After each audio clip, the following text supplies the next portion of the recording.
السلام علیکم۔ یہ کہانی ہمارے پاس پشاور سے آئی ہے۔ جن صاحب نے بھیجی ہے ان کا پیشہ ڈرائیونگ ہے۔ یہ سن 2012 کی بات ہے۔ مجھے کچھ سامان لے کر سکھر سے پشاور جانا تھا۔ ہم ٹرک ڈرائیوروں کی سونے جاگنے کی کوئی خاص ترتیب نہیں ہوتی، بس جیسے ہی کام ملتا ہے ہم نکل پڑتے ہیں۔ نیند کی کمی اور تھکاوٹ کی وجہ سے اکثر ڈرائیور مجبوراً چھوٹا موٹا نشہ کرتے ہیں، جس کا مقصد یہ ہوتا ہے کہ ڈرائیونگ کے وقت ہوشیار رہیں اور نیند کا غلبہ نہ آئے۔ میں دمے کا مریض ہوں اور معمولی سگریٹ سے بھی میری سانس خراب ہو جاتی ہے، اس لیے میں کسی قسم کا نشہ نہیں کرتا۔ ہاں، میں چائے کا بہت شوقین ہوں، دن رات کم از کم 10 سے 15 کپ چائے پیتا ہوں، اور میرے پاس میرا ایک چھوٹا سا تھرموس ہوتا ہے۔ جب بھی چائے پینے ہوٹل رکتا ہوں اپنا تھرموس بھی چائے سے بھر لیتا ہوں۔ میں نے صبح 8-9 بجے کے قریب سکھر سے سامان ٹرک میں لوڈ کیا اور پشاور کی طرف چل پڑا۔ دوپہر 3 بجے کے قریب چائے پی، تھوڑا بریک کیا اور ٹرک میں ہی سو گیا۔ میں دوپہر میں ہی نیند پوری کرتا تھا اور ساری رات ڈرائیونگ کرتا تھا۔ اتنے عرصے کی ڈرائیوری میں نے بہت سی باتیں اور عجیب قسم کے واقعات اور قصے سنے تھے، پر میں ان سب باتوں پر یقین نہیں رکھتا تھا۔ میں بہت نڈر تھا اور کوشش کرتا تھا زیادہ تر کہ رات کا سفر ہو تاکہ کم از کم ٹریفک ملے۔ خیر، میرے سفر میں رات کے تقریباً 2 بجے ہوں گے۔ میں موٹر وے پر تھا اور دونوں طرف کھیت تھے۔ بالکل ویرانہ اور اندھیرا تھا۔ کافی فاصلے کے بعد مشکل سے کوئی آبادی نظر آتی تھی جہاں پر تھوڑی بہت لائٹ ہوتی تھی، ورنہ بالکل اندھیرا ہوتا تھا، لیکن چاند کی روشنی میں آس پاس کے کھیت واضح دکھائی دیتے تھے۔ میں نے چائے پینے کے لیے ٹرک سائڈ پر لگایا اور چائے کے بعد باتھ روم کی حاجت پڑی تو میں موٹر وے کی باؤنڈری پھلانگ کر ساتھ والے کھیت میں چلا گیا۔ وہ مکئی کے اونچے اونچے کھیت تھے۔ میرا قد قریب 6 فٹ ہے، لیکن وہ میرے قد سے بھی اونچے تھے۔ ساتھ ہی ایک بڑا گھنا درخت تھا۔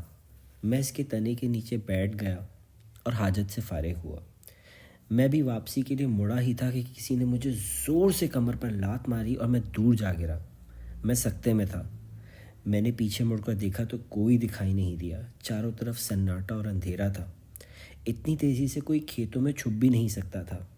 اب میں ڈر گیا تھا۔ یہ مجھے کسی اور ہی مخلوق کی حرکت محسوس ہوتی تھی۔ میں نے دل ہی دل میں اللہ سے دعا مانگی اور چاروں کل کا ورد کرنے لگا۔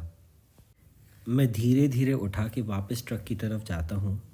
آپ لوگوں نے بہت سے واقعات سنے ہوں گے کہ لوگوں نے کوئی عجیب مخلوق دیکھی، کوئی سایہ نظر آیا، لیکن واللہ میں نے کچھ نہیں دیکھا۔ لیکن اس کے بعد جو ہوا وہ شاید کچھ دیکھ لینے سے زیادہ خوفناک تھا۔ درخت سے کسی کی زمین پر زور سے کودنے کی آواز آئی، جیسے کوئی بھاری چٹان زمین پر گری ہو۔ اتنی بڑی چیز گرنے کی آواز آئی لیکن سامنے کچھ دکھائی نہیں دیتا تھا۔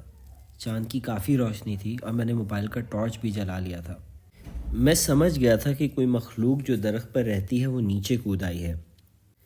میں فوراً اٹھ کر بھاگا تو مجھے اپنے پیچھے کسی کے بھاری بھاری قدموں سے چلنے کی آواز آ رہی تھی۔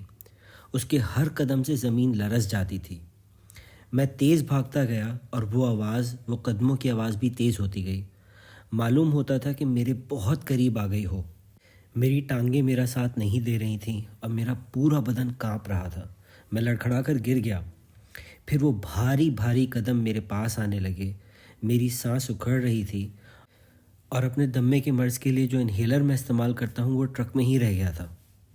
میں نے سوچا آج میری زندگی کا آخری دن ہے۔ وہ قدم چلتے چلتے میرے پاس آ کر رک گئے۔ مجھے واضح محسوس ہو رہا تھا کہ کوئی میرے برابر میں کھڑا ہو گیا ہے۔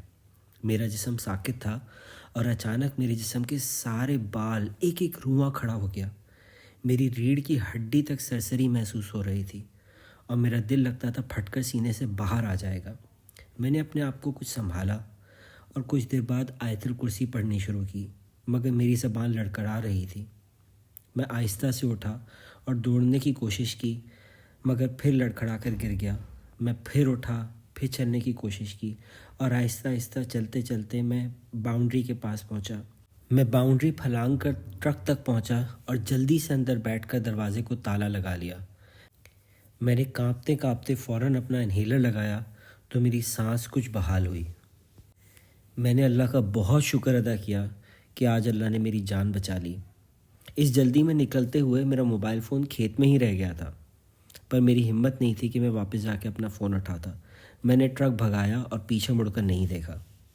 اس واقعے کے بعد میں اب زیادہ تر سفر فجر کے بعد شروع کرتا ہوں اور رات میں ڈرائیونگ سے گریز کرتا ہوں۔ کبھی کسی درخت کے نیچے رفع حاجت کے لیے نہیں بیٹھا، اور میں آپ لوگوں سے بھی یہی کہوں گا کہ اس بات سے گریز کریں۔ میں امید کرتا ہوں کہ آپ کو یہ کہانی پسند آئی ہوگی۔ اگر آپ چاہتے ہیں کہ آپ کی کہانی بھی اس چینل پر آئے تو نیچے دیے گئے ای میل ایڈریس پر مجھے اپنی کہانی بھیجیں۔ جلد ہی میں اپنا واٹس ایپ نمبر بھی شیئر کروں گا جہاں پہ آڈیو پہ آپ اپنے واقعات مجھے بھیج سکیں گے۔ آج سبھی ویورز کا بہت بہت شکریہ۔ اپنا بہت سارا خیال رکھیے۔ اللہ حافظ۔